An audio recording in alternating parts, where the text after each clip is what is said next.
Tottenham Hotspur spent 267 million euros today. Not this window, today. 3 signings, 1 day, and all 3 officially confirmed by the clubs. Sandro Tonali for 108, Mateus Fernandes for 99, Jan Paul van Hecke for 60. Add it up and it is more than Chelsea spent in the whole of last summer. This is squad depth. Here is what actually happened and what it costs. Start with Tonali, because that is the one that changes the shape of the team. 108 million euros to Newcastle for a 26-year-old central midfielder. Newcastle paid roughly 64 million for him 3 years ago. They have made 44 million on a player who missed most of his first season through a betting ban, and Tottenham have paid a premium for a man who has already had 1 long interruption to his career. Whether that is brave or reckless depends entirely on his legs, and nobody knows the answer to that yet. Mateus Fernandes is the more interesting number. 99 million euros for a 21-year-old who came up through Sporting and spent last season at Southampton in a side that went down. Southampton paid around 15 million. They have made 84 million euros on 1 player in 12 months, in a relegation season. That is the whole business model of the modern Premier League in one line, and it is the reason clubs will keep buying players from teams that are going down.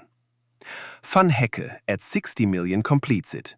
A Dutch centre-half from Brighton, 25 years old, 2 full seasons in the Premier League behind him. Brighton signed him from NAC Breda for under €1 million. Read that again. Under €1 million, and they have just banked 60. So, 3 deals, and in all 3, Tottenham are the ones paying for someone else's development. That is not a criticism. It is what money is for. But it does tell you something about where this squad thought it was short. Now the rest of the day, because Tottenham were not alone. Chelsea signed Morgan Rogers for 138 million euros. That is the single biggest fee of the entire window so far, and it is for a 24-year-old attacking midfielder from Aston Villa. Villa bought him from Middlesbrough for around 18 million 2 years ago. If Southampton's 84 million was good business, this is better. Manchester City answered with Elliot Anderson for 135 million from Nottingham Forest. 2 English midfielders, 2 enormous fees, both paid on the same day.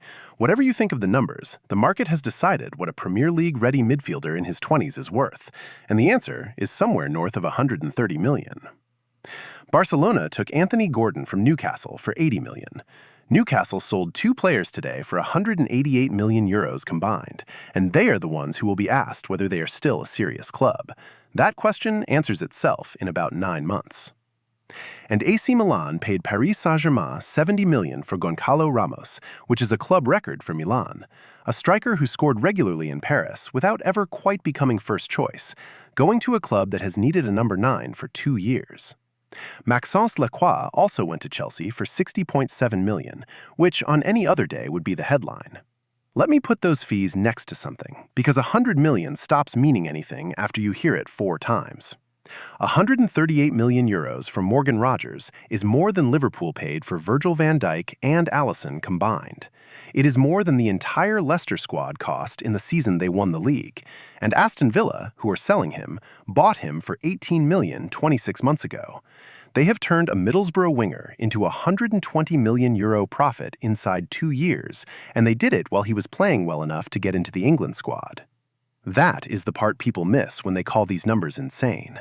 The fees are enormous, but so are the margins for the club that got there first. Look at what today did to the selling side.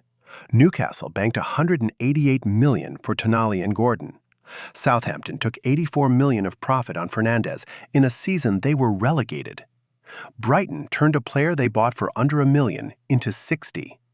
Nottingham Forest sold Anderson for 135, having paid around 42. Add those 4 up. In one day, 4 clubs outside the top of the table took in more than 460 million euros. None of them are in trouble. All of them will be accused of lacking ambition by their own supporters by Christmas. Now, the other side of the ledger, because someone has to pay for all this. Tottenham's 267 million goes on top of what they had already spent this summer. Chelsea's day, Rodgers and Lacroix together, is just under 200 million on its own. Manchester City spent 135 on one midfielder after selling Nathan Ake to Fenerbahce for a fraction of what he cost.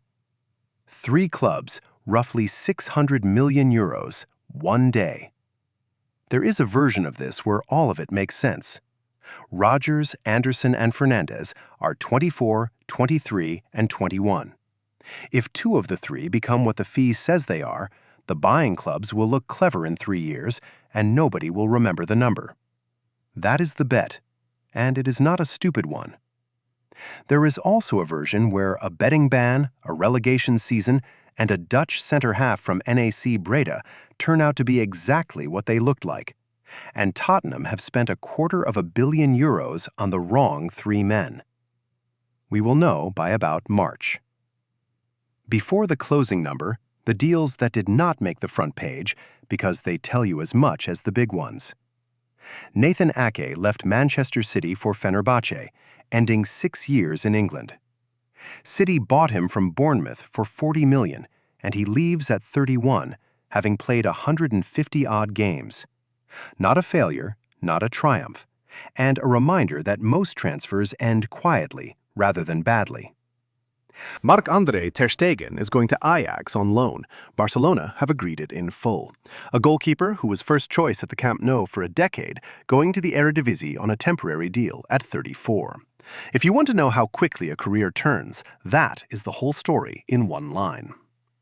Rafael Onyedika went from Club Brugge to Eintracht Frankfurt for 9 million. Felix Bacher, Estoril to Lyon, 4.3. Yanis Moussaoui, Bruges to Levante, 3. Mikel Vesga left Athletic for Almeria on a free after 8 years.